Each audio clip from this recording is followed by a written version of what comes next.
আমাদের যিনি নবী, নবীর মা যার নাম হযরত আমিনা, যার বাবা মায়ের বাড়ি মানে বাপ মার বাড়ি ছিল মদিনা। আমাদের যিনি নবী তিনার পিতার নাম আব্দুল্লাহ, তিনার বাপের বাড়ি মক্কা।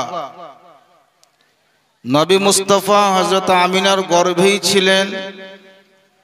ওই একই বালিশে মাথা রেখে স্বামী স্ত্রীতে ঘুমিয়েছিলেন। রাত্রিতে আব্দুল্লাহর সঙ্গে আব্দুল মুত্তালিবের গল্প হলো, সব শুনলো। সকালবেলায় উনি বেরিয়ে গেলেন। হযরত আমিনা বাড়িতেই থাকলেন। যাওয়ার পূর্বে শুধু হযরত আব্দুল মুত্তালিবকে এতটুকু বলে গেলেন, আব্বা তোমার ছোট বৌমা আমার স্ত্রী যার নাম আমিনা, তার গর্ভে একটি সন্তান আছে। আমি আসবো কি আসবো না এটা বলা যাবে না, তবে ভবিষ্যতে আমার স্ত্রীর গর্ভে যে সন্তান আছে এই সন্তানের দায়িত্ব তুমি নিও। তার যেন কোনো অসুবিধা না হয়, তার জন্য কোনো ক্ষতি না হয়, এই দায়িত্বটা হযরত আব্দুল্লাহ দিয়ে গেলেন। হযরত আমিনা বাড়ির দরজায় দাঁড়িয়েছিলেন অতক্ষণ পর্যন্ত, যতক্ষণ পর্যন্ত হযরত আব্দুল্লাহর উট বা হযরত আব্দুল্লাহকে দেখা গেল। এ বেরাদার, হযরত আব্দুল্লাহ নবী মুস্তাফার পিতা। হযরত আমিনাকে জীবনে শেষবারের মতো উটের উপর থেকে পেছন দিকে একটু চেহারাটা ঘুরিয়ে দেখলেন। এতটুকু দেখা গেল যে হযরত আমিনা যেন দরজার উপরে দাঁড়িয়েছিলেন। হযরত আব্দুল্লাহ নবী মুস্তাফার পিতা দূর থেকে যেন হযরত আমিনার জন্য দুইটা হাত উঠিয়ে দোয়া করলেন।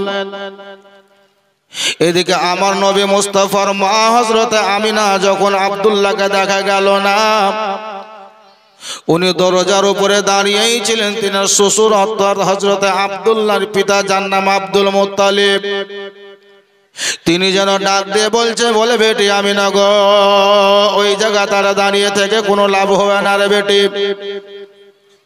বেটি আমিনা, তোমার মাথার উপরে যে দরজার একটা চৌখাট দেখা যাচ্ছে রে বেটি, তুমি চৌখাটের বাহিরে আর মাথা বাহির করিও না, মাথাটা ভিতর দিকে তুমি টেনে নাও বা ভিতরে চলে এসো।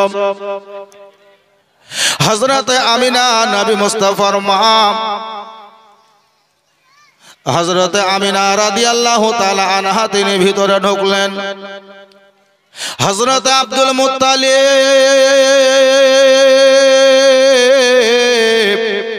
তিনার ওই সমস্ত বৌমা দেখে শিক্ষা দিলেন, বলে বেটি রে, যেমন তোমরা আমার বৌমা আছো বেটির মতো তোমাদেরকে ভালোবাসি রে। আমার ছোট বৌমা আমিনার স্বামী আব্দুল্লাহ বর্তমানে বাড়িতে নাই, একেবারে নববধূ, শুধুমাত্র কয়েকদিন হলো বিয়ে হওয়া। তোমাদের মধ্যে কেউ যেন তার মায়ের ভূমিকা দেবে, কেউ বোনের ভূমিকা দেবে গো। আমার ছোট বেটি আমিনাকে তোমরা কেউ কষ্ট বা দুঃখ দিও না। হযরত আমিনা রাদিয়াল্লাহু তাআলা আনহার চোখ থেকে যেন পানি ঝরছিল বাবা। হযরত আব্দুল মুত্তালিবের বড় বৌমা যিনি ছিলেন, তিনি মায়ের মতো ভূমিকা পালন করলেন। হযরত আমিনাকে যেন যা হিসাবে তিনি দেখেননি, বরং তিনি নিজের বেটির মতো ভালোবাসা দিয়েছিল। যদিও সম্পর্ক হিসাবে আপনার কি বলে দিদি বা বোন হচ্ছিল, কিন্তু বেরাদার হযরত আব্দুল মুত্তালিব রাদিয়াল্লাহু তাআলা আনহু তিনি বলেছিলেন, বলে বেটি শোনো গো, আমার ছোট বৌমা আমিনার জন্য তোমরা কেউ মায়ের ভূমিকা দেবে, কেউ যেন বোনের ভূমিকা দেবে। হযরত আব্দুল মুত্তালিব বড় বৌমাকে বলেছিল, বলে বেটি রে,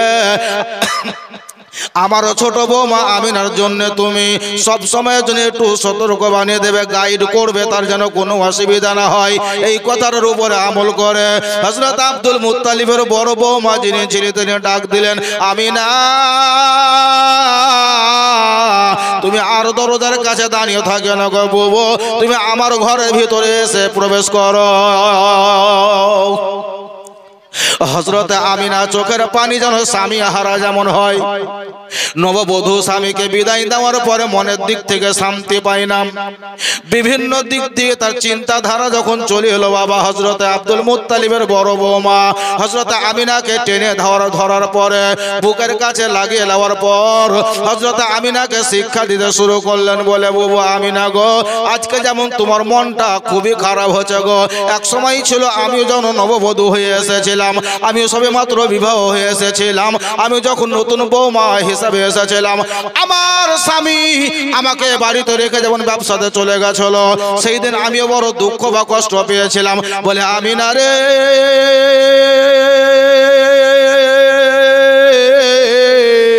তোমার দুঃখের কাহিনী আমাকে শোনাতে হবে না, আমি যেন সব বুঝতে পারি রে বেটি। হযরত আমিনা রাদিয়াল্লাহু তাআলা আনহাকে তিনার বড় বৌমা যিনি ছিলেন, তিনি আব্দুল মুত্তালিবের কথা মোতাবেক বাবা বাড়ির ভিতরে রাখলেন। বলে, আমিনা গো, আজ যেহেতু তোমার স্বামী বর্তমানে বাড়িতে নাই, আমাদের বংশের একটা নাম আছে, সুনাম আছে, এলাকার লোক আমাদেরকে চিনহে বা জানে, বড় প্রভাবশালী আমাদের বংশের মানুষেরা, অতএব তোমার স্বামী যেহেতু বাড়িতে নাই, এই জন্য তুমি আজ থেকে আর বাড়ির বাহিরে যাবে না। এই শিক্ষা দেওয়া হলো বাবা আমার নবী মুস্তাফার মা, নবীকে গর্ভে নিয়ে যেন বললেন। বলে, ঠিক আছে গো।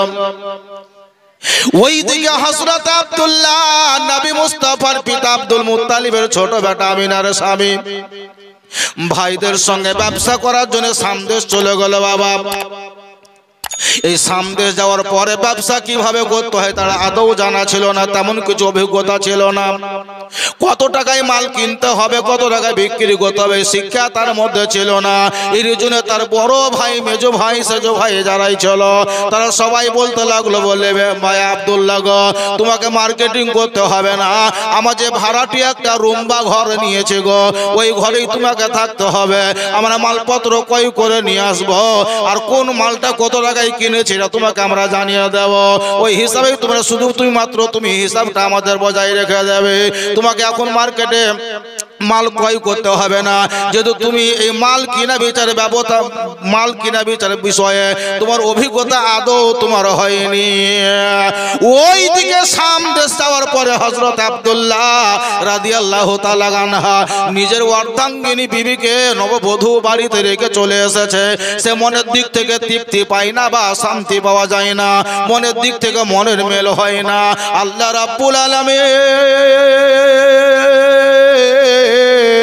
হযরত আব্দুল্লাহ রাদিয়াল্লাহু তাআলা আনহুকে এমন একটা মনের দিক থেকে শান্তি দিয়ে দেওয়া হলো বাবা, যেন উনার বড় ভাই, মেজো ভাই, সেজো ভাই যারা ছিল, তারা সবাই মিলে হযরত আব্দুল্লাহর সঙ্গে গল্প শুরু করে দিল। ওইদিকে হযরত আব্দুল্লাহর সঙ্গে তার বড় ভাই, মেজো ভাই সবাই মিলে এমন ভাবে একটা সৎ ব্যবহার করলো, সে আদৌ যেন দুঃখ কষ্ট না পায়, সেই ভূমিকা তারা সামদেশে যেমন দিচ্ছে। আর এই মক্কা নগরে হযরতে আমিনা নবী মুস্তাফার মায়ের সঙ্গে তার সমস্ত যারা ছিল, তারাও যেন সেই ভূমিকায় যেন পালন করে। একদিন, দুদিন, 3 দিন, 4 দিন করতে করতে কয়েকটা দিন হলো, কয়েকটা মাস হতে শুরু হয়েছে। এবারে হযরত আব্দুল্লাহ রাদিয়াল্লাহু তাআলা আনহের কথা আমার জননী মা হযরতে আমিনার মনে বারবার যেন চলে আসে। হযরতে আব্দুল মুত্তালিব যিনি কাবা শরীফের মোতওয়াল্লি ছিলেন, তিনি কাবা শরীফের মোতওয়াল্লি থাকার কারণে তিনি কাবা ঘর দেখাশোনার দায়িত্ব ছিল, ওই ঘরেই তিনি বেশিরভাগ থাকতেন, সময় কাটাতেন।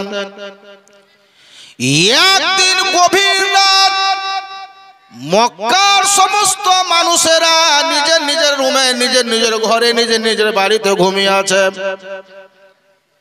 আর আমার নবী মুস্তাফার মা হযরতে আমিনা রাদিয়াল্লাহু তাআলা আনহা হঠাৎ করে ঘুম থেকে যেন চমকে উঠে দাঁড়ালো।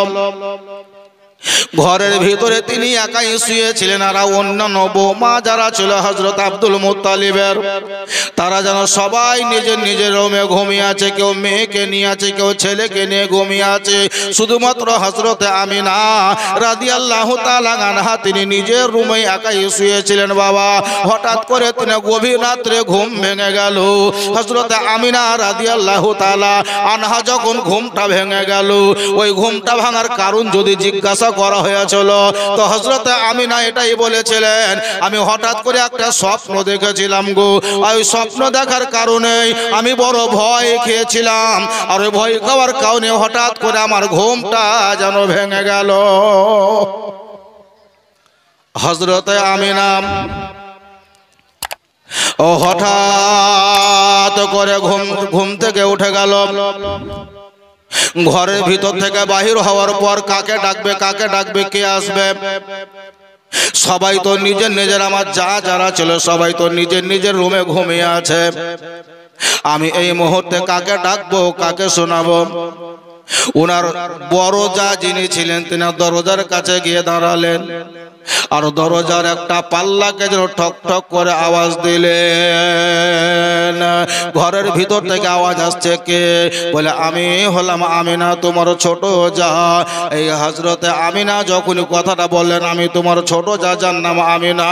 হযরতে আমিনার স্বপ্ন আওয়াজটা পাওয়া মাত্রই আব্দুল মুত্তালিবের বড় বৌমা হঠাৎ করে যেন ঘুম থেকে উঠলো, আর দরজাটাকে ওপেন করার পরে হযরতে আমিনাকে ঘরের ভিতরে ডাকলেন, বলে বুবু আমিনা গো, এত রাত্রিতে তুমি কেন এসেছো বলো? এই সময়তে আসার কারণটা তুমি আমাকে একবার জানিয়ে দাও। ও আমিনা, এখন তো সবাই জানো গভীর ঘুমে ঘুমিয়ে আছে। আমিনা গো, হঠাৎ করে তুমি আমার দরজার কাছে দাঁড়িয়েছো, কারণটা তুমি আমার কাছে ব্যক্ত করো।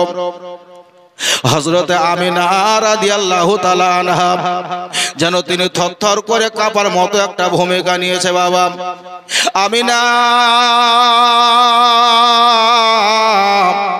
তুমি কাঁপছো কেন? তোমার কাঁপানি কেন হচ্ছে বলো? হযরত আমিনা রাদিয়াল্লাহু তাআলা আনহা তিনি বললেন, বলে বুবু গো, আজকে আমি গভীর রাত্রিতে ঘুমিয়েছিলাম, আর গভীর ঘুমে এমন একটা স্বপ্ন দেখতে পেলাম গো। ওই স্বপ্নটা দেখার পরে আমার ভিতরে বড় ভয় চলে এলো, আমি বড় চিন্তিত হলাম। এই জন্য আমার যেন ভিতরে একটা ভয় ঢুকে গেল। এই কথাটা কাকে বলবো, কে জানাবো, কে আমার ব্যক্ত করে বুঝিয়ে দেবে বলার মতো কেউ নয়। এই জন্য আমি তোমার কাছে সর্বপ্রথম এসেছি। হযরত আব্দুল মুত্তালিবের বড় বৌমা নবীর মা আমিনাকে জিজ্ঞাসা করছে, আমিনা কি স্বপ্ন দেখেছো তুমি? আমরা অনেকেই স্বপ্ন দেখি, অনেকে আমরা স্বপ্ন দেখি যে কেউ হয়তো চলে গেলাম রামপুরহাট, কেউ চলে গেলাম দিল্লি, কেউ কোথাও চলে গেলাম। আবার অনেকে স্বপ্নতে বিছানাতে মারামারিও করলাম, অনেকে স্বপ্নতে বিছানায় পিচ্ছা পায়খানাও করে দেয়। তা হযরত আমিনাকে জিজ্ঞাসা করছে, তুমি কি স্বপ্ন দেখাছো? তো হযরত আমিনা রাদিয়াল্লাহু তাআলা আনহা তিনি বলছেন, বুবু আমি অন্য কোনো স্বপ্ন দেখিনি, শুধুমাত্র একটাই জিনিস দেখলাম। জিজ্ঞাসা করছে, বলে আমিনা তুমি কি স্বপ্ন দেখাছো, একবার ব্যক্ত করো রে বুবু।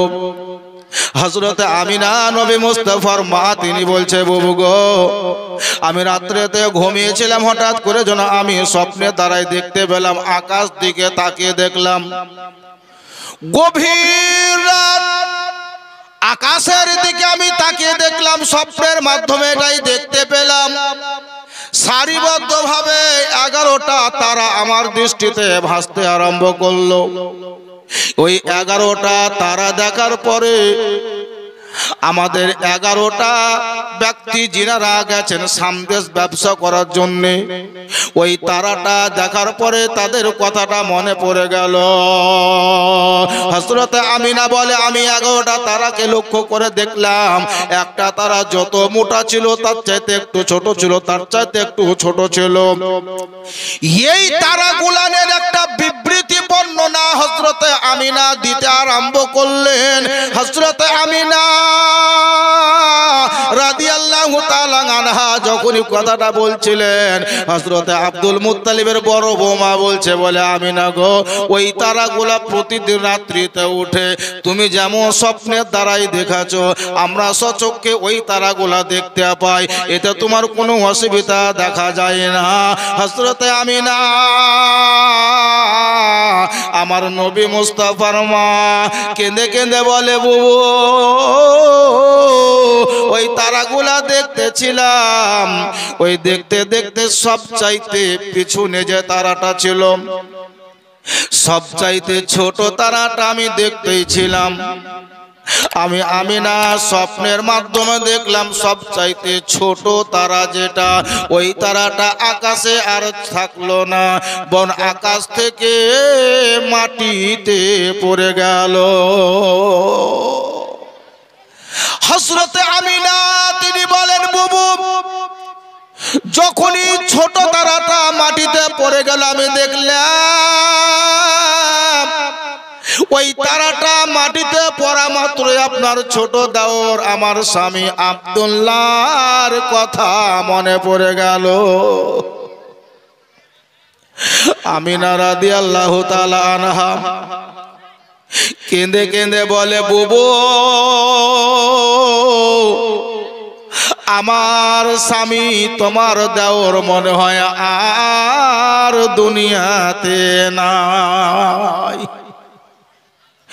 বলে আমিনা রে ওই তারাগুলা তো তুমি যেমন পড়া অবস্থায় দেখাছো অনেক মানুষ রাত্রি বেলাতে তারাটা মাটিতে পড়া অনেক সময় মানুষ যেন দেখতে পায় ওটা নিয়ে তোমার মন খারাপ করার কোনো কারণ নাই যাও আমিনা ঘুমাও ওইরকম তারা ঝরলে ঝরতে পারে তাতে তোমার কি ক্ষতি হলো যাও ঘুমাও গা এই কথাটা উনি বললেন তো হযরত আমিনা জিজ্ঞাসা করছেন বুবু ওই যে 11টা তারা দেখলাম সব তারাগুলা থেকে গেল একটা তারা ঝরে গেল এই তারা ঝরে যাওয়ার কারণটা কি তিনার বড় যা তিনি বলছেন আমিনা এইগুলা কোনো ব্যাপারই না যাও তুমি ঘুমাও যাও ঘুমাও এই কথাটা বললেন তো হযরত আমিনা ঘরের ভিতরে ঢুকলেন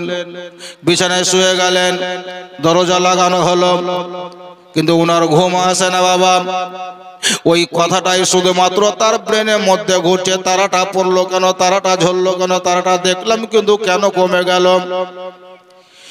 এই তারা কমে যাওয়া স্বপ্ন দেখার তাবির মক্কাতে বলবে কে বলার মতো হয়তো কোনো মানুষকে আমি খুঁজে পাবো না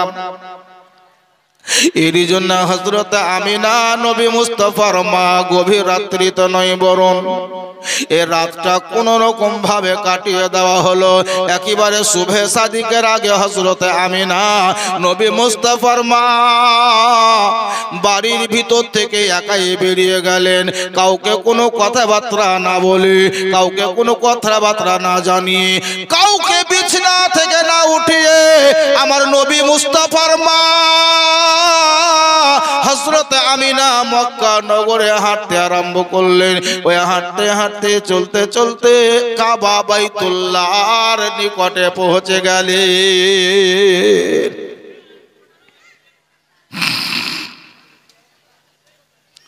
उधर तकरीर चल रही है क्या हजरत तकरीर चल रही है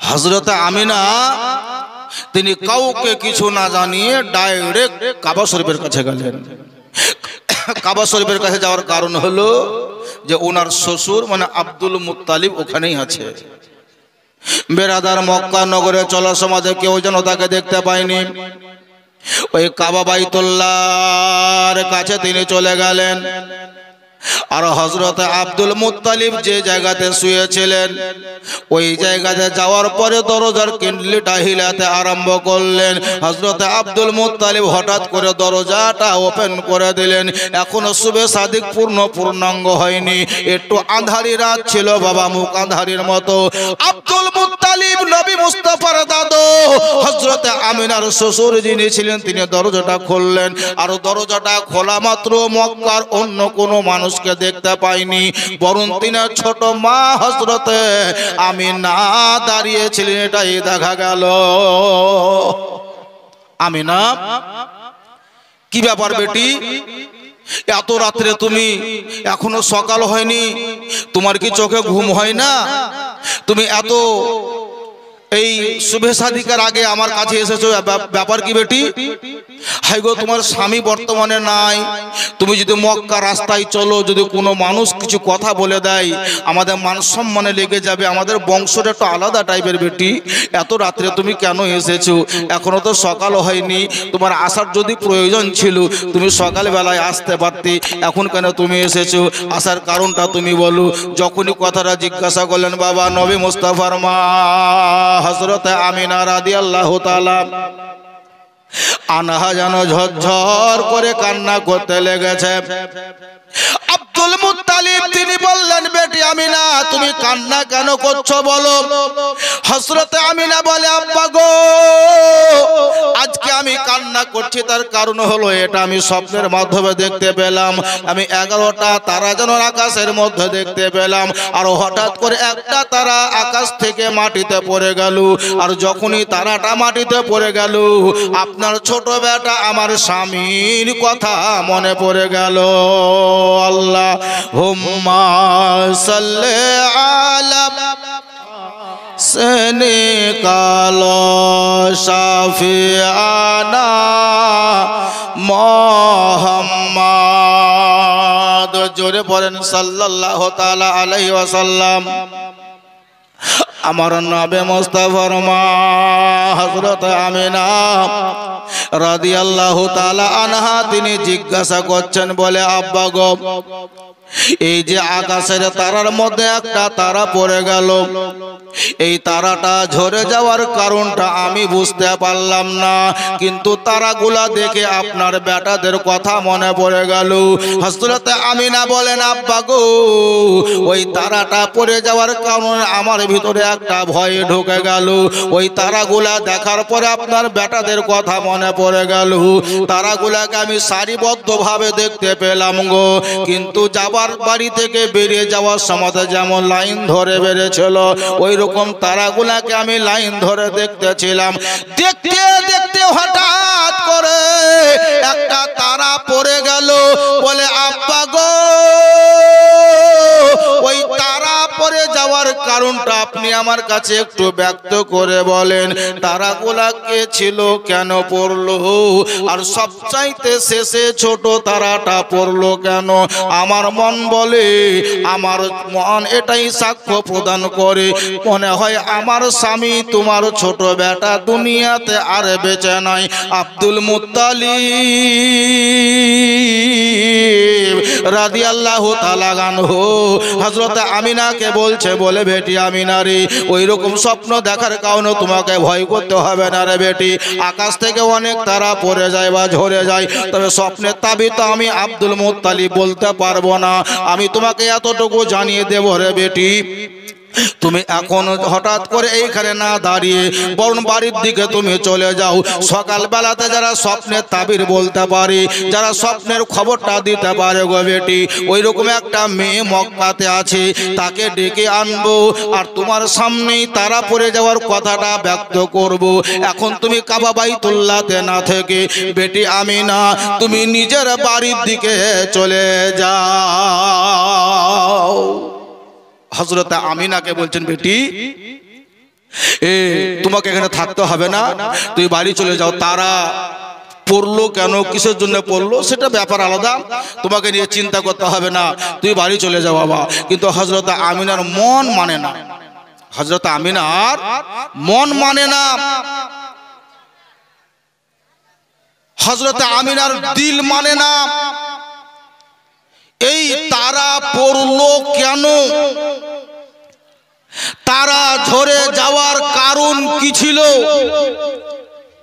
তারা ঝরা স্বপ্ন দেখার কারণ, স্বপ্নের তাবির যারা বলতে পারে তাদের মধ্যে বিজ্ঞ একজন মহিলা, তাকে ডেকে আনা হয়েছিল, সে বলে দিয়েছিল কি সেই তারা পড়ে যাওয়ার কারণটা কি। আশা রেখে আমরা সবাই হয়তো জানি যে ওই তারা পড়ে যাওয়ার কারণটা কি, নাকি জানা নাই আমাদের? অনেকেরই জানা আছে, তার কারণ এটা শোনা কথা। বেরাদুল ইসলাম মুআজ্জাজ সামাইন, কিন্তু হযরত আমিনা তিনি মনের দিক থেকে তৃপ্তি পান না, সব সময় জন্য তিনি মনের দিক থেকে শুধুমাত্র উথাল পাতাল হচ্ছে যে তারা পড়লো কেন, কারণটা কি, বিষয়টা কি, এইটা জানার জন্যে হযরত আমিনা একবার বড় যার কাছে গিয়ে বলছে, ভাবি একটু বলে দাও না তারাটা কেন পড়লো। সে বলছে, আমিনা তুমি এত কেন উতালা হয়ে গেলা, তুমি যাও শান্তিতে থাকো, তোমাকে টেনশন নিতে হবে না। মেজো যার কাছে গিয়ে বলছে, বুবু একটু বলো তো দেখি তারাটা কেন পড়ে গেল। তো উনি একটু ইয়ারকি ঠাট্টা করে আমিনাকে পাঠিয়ে দিলেন। হযরত আমিনা রাদিয়াল্লাহু তাআলা আনহা আমার বিশ্ব জগতের পয়গম্বর নবী মুস্তাফাকে গর্ভে নিয়ে আছে বাবা।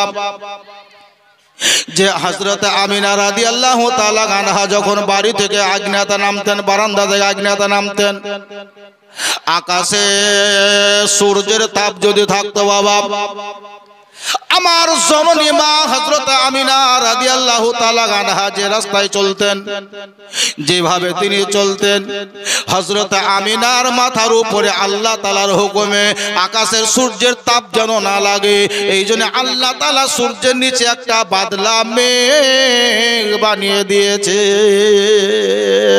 দায়া হালিমা তোমার ঘরে কে এসেছে দেখো না, দায়া হালিমা তোমার ঘরে কে এসেছে দেখো না, তিন দুনিয়ার বাদশা সেজে তাজদারে মদিনা। জোরে বলেন সুবহানাল্লাহ। দায়া হালিমা তোমার ঘরে কে এসেছে দেখো না, দিন দুনিয়ার বাদশা সেজে তাজদারে মদিনা। মেঘ এসে ছায়া করে মোর নবীজির মাথাতে, মেঘ এসে ছায়া করে মোর নবীজির মাথাতে, সর্প এসে হাওয়া করে মোর নবীজির গায়েতে। তাকিয়ে দেখেন দয়ার নবী, তাকিয়ে দেখেন দয়ার নবী, রহমতেরি সাকিনা, দিন দুনিয়ার বাদশা সেজে তাজদারে মদিনা।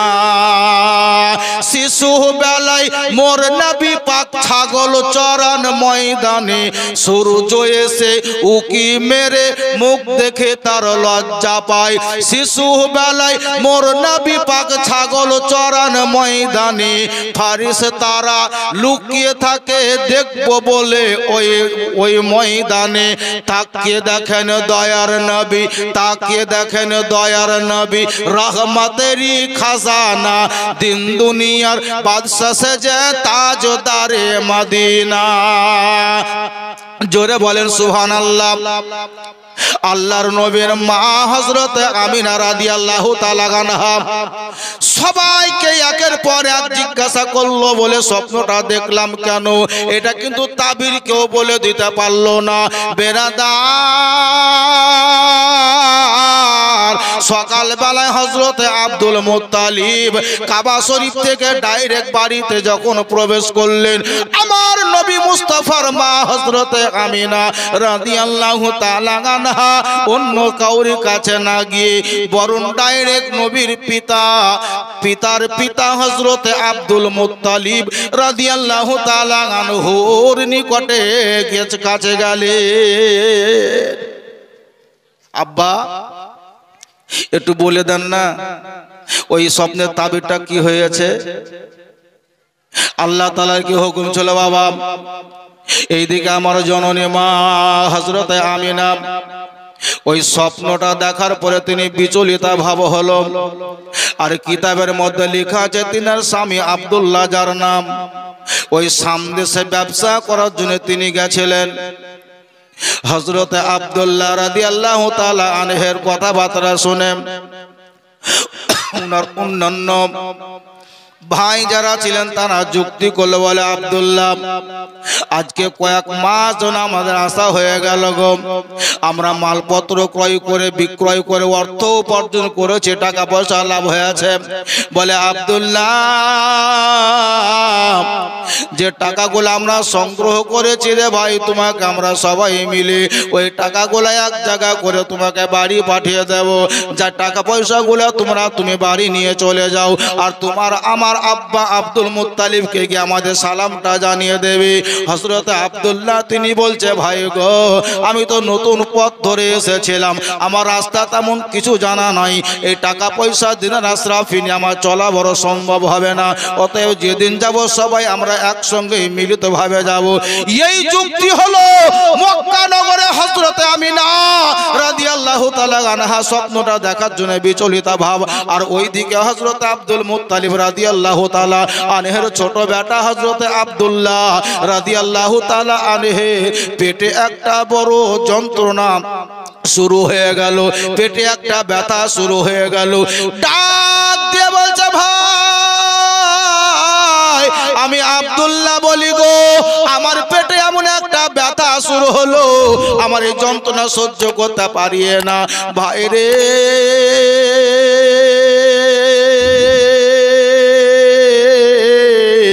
আমি তোমার ছোট ভাই, আমার পেটে ব্যথা শুরু হয়েছে, আমি যেন আর ব্যবসা করতে পারবো না, যদি প্রয়োজন হয় তোমরা আমাকে সঙ্গে নিয়ে মক্কায় পৌঁছিয়ে দাও। এই সঙ্গে নিয়ে মক্কায় পৌঁছিয়ে দাও, এটা হযরত আব্দুল্লাহ তিনি বললেন।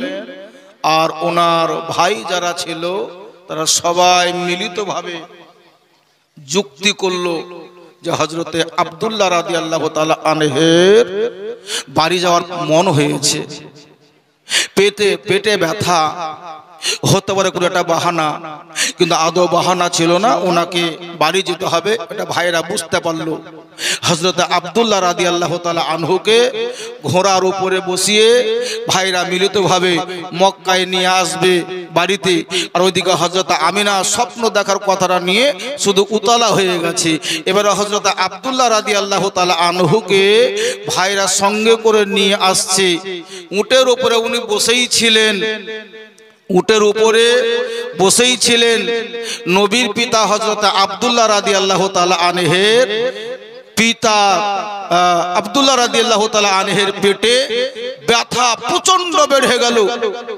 কোন জায়গায় উটের উপর থেকে নিচে পড়ে গেছিলেন ওই জায়গাটির নাম বলবো, কত তারিখে হযরত আব্দুল্লাহ ইন্তেকাল করেছিলেন সেই তারিখটাও বলবো। হযরত আব্দুল্লাহ রাদিয়াল্লাহু তাআলা আনহের ইন্তেকালের পর ওনাকে দাফন কোথায় করা হয়েছিল এই কথাটাও বলে দেব। আমার নবী মুস্তাফার পিতা হযরত আব্দুল্লাহ রাদিয়াল্লাহু তাআলা আনহের কবর মুবারক কোন জায়গাতে ছিল হয়েছিল এটাও বলে দেব। এই কথাটা বলার আগে সুবহানাল্লাহ, নবীর মুহাব্বতে এই গোটা মজলিসের মধ্যে মাত্র 11টা লোক, যোগ্য বাপের যোগ্য বেটা, যোগ্য মায়ের যোগ্য বেটি, এটা একটু দেখার জন্য নবী মুস্তাফাকে স্টেজে হাজির ও নাজির মিলে সবাই মিলে আমরা দোয়া করে দেব। পিতা মাতা ইন্তেকাল করেছে, কাউরি স্বামী ইন্তেকাল করেছে, কাউরি ছেলে ইন্তেকাল করেছে, নবীর মুহাব্বত আমাদের অন্তরে আছে না নাই, আল্লাহর ভয় আমাদের মধ্যে আছে না নাই, এটা একটু প্রমাণ করার জন্য একদম গ্রামের পশ্চিমে মাঠে ঈদগাহ তৈরি হয়েছে। ঈদগাহ গত জালসায় ঈদগাহের জন্য আপনারা পূর্ণ দান করেছিলেন, যার দ্বারা অনেকটা কাজ আমাদের এগিয়ে গেছে, এখনো অনেকটা কাজ বাকি আছে। হযরতে আব্দুল্লাহর ইন্তেকালের কথাটা বলবো, আর হযরতে আমিনার কি হলো এটাও শোনাবো। মাত্র 11টা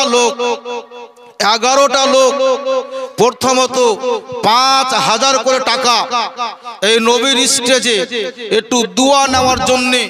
আপনাদের মধ্যে কেউ পারবে না 5000 টাকা একটা লোক? 11টা লোকের মধ্যে সর্বপ্রথম যোগ্যভাবে যোগ্য বেটা এমন কোন একটা ব্যক্তি আছেন মাত্র